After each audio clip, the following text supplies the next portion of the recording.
जिंदा लाशों का गांव। अगर ये कहानी रात में सुन रहे हैं तो बस एक बार खिड़की के बाहर जरूर देख लीजिएगा, क्योंकि कभी-कभी जो आवाजें बाहर से आती हैं वो किसी इंसान की नहीं होती। तो कहानी शुरू होती है 4 दोस्तों से, राहुल, अमन, दीपक और करण। चारों के चारों एक बढ़िया सी रोड ट्रिप पर निकले थे, लेकिन शायद उनकी किस्मत को कुछ और ही मंजूर था। रात के ठीक 11 बजे एक बिल्कुल सुनसान जंगल वाली सड़क पर उनकी गाड़ी बंद पड़ जाती है, हमेशा के लिए।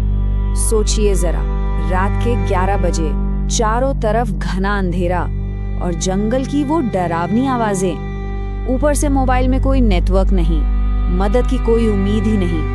तभी अमन की नजर दूर एक टिमटिमाती हुई रोशनी पर पड़ी। बस वही एक उम्मीद की किरण थी। करीब 15 मिनट वो लोग पैदल चले और फिर एक गांव में दाखिल हुए। पर ये कोई आम गांव नहीं था। हर तरफ एक मौत जैसी खामोशी थी। घर सब टूटे फूटे और कोई इंसान दूर दूर तक नजर नहीं आ रहा था। और तभी उस खामोशी को चीरती हुई उनके ठीक पीछे से एक खुरदरी डरावनी आवाज आई। जब वो चारों घबरा कर पलटे तो अंधेरे में उन्हें एक बूढ़ा आदमी खड़ा दिखाई दिया। उसकी आंखें अंधेरे में भी कोयले की तरह दहक रही थीं और उसका चेहरा इतना खौफनाक था कि चारों दोस्तों की सांसें वहीं अटक गईं। राहुल ने किसी तरह हिम्मत जुटाई और उस बूढ़े आदमी को बताया कि कैसे उनकी कार खराब हो गई है और वो बस सुबह होने तक कहीं रुकने की जगह ढूंढ रहे हैं। बूढ़े आदमी ने उन्हें घूरते हुए अपनी धीमी आवाज में कहा, यहाँ रात में रुकना मौत को दावत देना है। ये सुनकर करण हंस पड़ा। उसे लगा शायद ये बूढ़ा मजाक कर रहा है, लेकिन उस बूढ़े के चेहरे पर हंसी का कोई निशान तक नहीं था, बल्कि उसका चेहरा और भी ज्यादा गंभीर हो गया। उसने कांपती हुई आवाज में कहा, जैसे ही रात के 12 बजते हैं, इस गांव पर मुर्दों का राज होता है। कब्रिस्तान में जो लाशें दफन हैं, वो अपनी कब्रों से बाहर आ जाते हैं। करण ने फिर मजाक उड़ाते हुए कहा, क्या मतलब, ज़ॉम्बी? बूढ़े ने सीधा उसकी आंखों में देखा और कहा, हाँ, जिंदा लाशें। और ठीक उसी वक्त दूर कहीं से एक पुरानी घड़ी की आवाज गूंजने लगी। Ton ton. 12 बजने में सिर्फ 5 मिनट बाकी थे। घड़ी की वो आवाज सुनते ही बूढ़े आदमी का चेहरा डर से सफेद पड़ गया और वो अपनी पूरी ताकत से चीखा, भाग जाओ यहाँ से, अभी भागो। लेकिन अब शायद बहुत देर हो चुकी थी। अचानक उनके पैरों के नीचे की जमीन किसी भूकंप की तरह जोर जोर से हिलने लगी। गांव के एकदम आखिर में एक पुराना कब्रिस्तान था और ये सारा खौफ दरअसल वहीं से जन्म ले रहा था।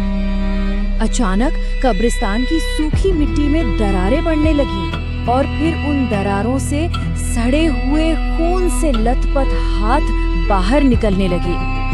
दीपक की आवाज डर से कांप रही थी। ये सब क्या हो रहा है?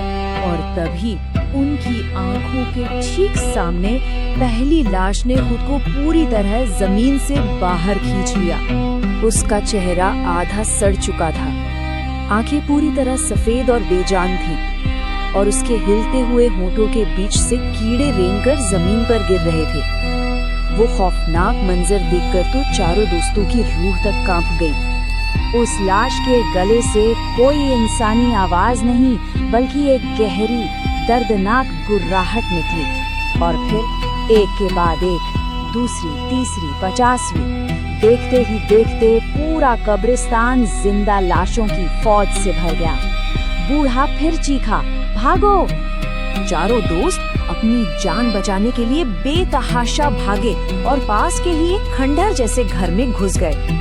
उन्होंने कांपते हाथों से दरवाजा तो बंद कर लिया, लेकिन बाहर से दीवारों को खुरचने की और दर्जनों लाशों के गुर्राने की आवाजें और तेज होती जा रही थीं। और तभी धड़ाम की एक कान फाड़ देने वाली आवाज हुई और एक ज़ॉम्बी लकड़ी की खिड़की तोड़कर सीधा अंदर आ गिरा। उसका जबड़ा नीचे लटका हुआ था और वो सीधे दीपक की तरफ झपटा। दीपक के गले से बस एक आखिरी चीख निकल पाई, बचाओ। लेकिन तब तक बहुत देर हो चुकी थी। उस ज़ॉम्बी ने अपने सड़े हुए दांत उसकी गर्दन में धंसा दिए। खून का एक फव्वारा सा निकला और फर्श पर फैल गया और दीपक की चीख हमेशा के लिए खामोश हो गई। कुछ पल की भयानक खामोशी के बाद सबने देखा कि फर्श पर पड़े दीपक की उंगलियां धीरे धीरे हिल रही थीं। फिर उसकी आंखें खुली, लेकिन वो आंखें अब पूरी तरह सफेद हो चुकी थीं।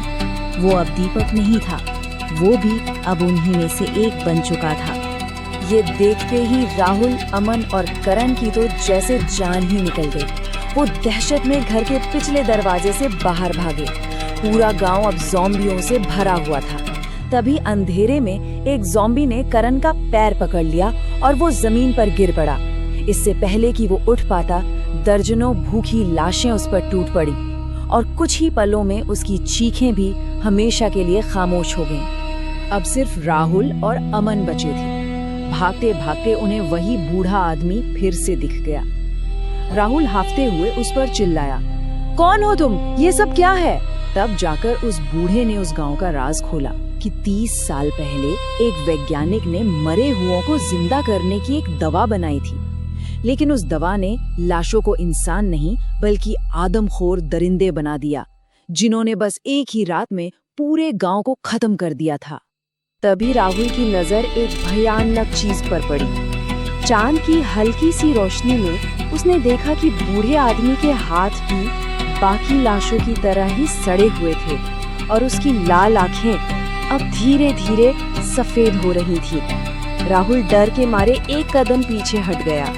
बूढ़ा एक खौफनाक मुस्कान के साथ बोला, हाँ, मैं ही इस गांव का पहला ज़ॉम्बी हूँ। और ये कहते ही उसने सीधा अमन पर हमला कर दिया।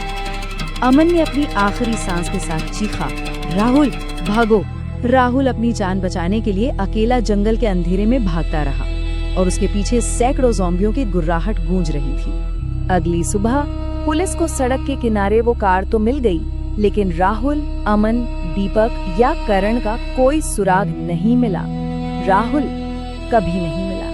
कुछ लोग कहते हैं कि आज भी उस जंगल से रात में अजीब गुर्राने की आवाजें आती हैं और अगर कोई भटका हुआ मुसाफिर वहां से गुजरता है तो पेड़ों के बीच उसे एक साया खड़ा दिखता है, जिसकी आंखें पूरी तरह सफेद हैं, चेहरा सड़ चुका है और वो धीरे धीरे किसी नए शिकार की तरफ बढ़ रहा होता है, क्योंकि शायद राहुल भी अब उन्हीं में से एक बन चुका है।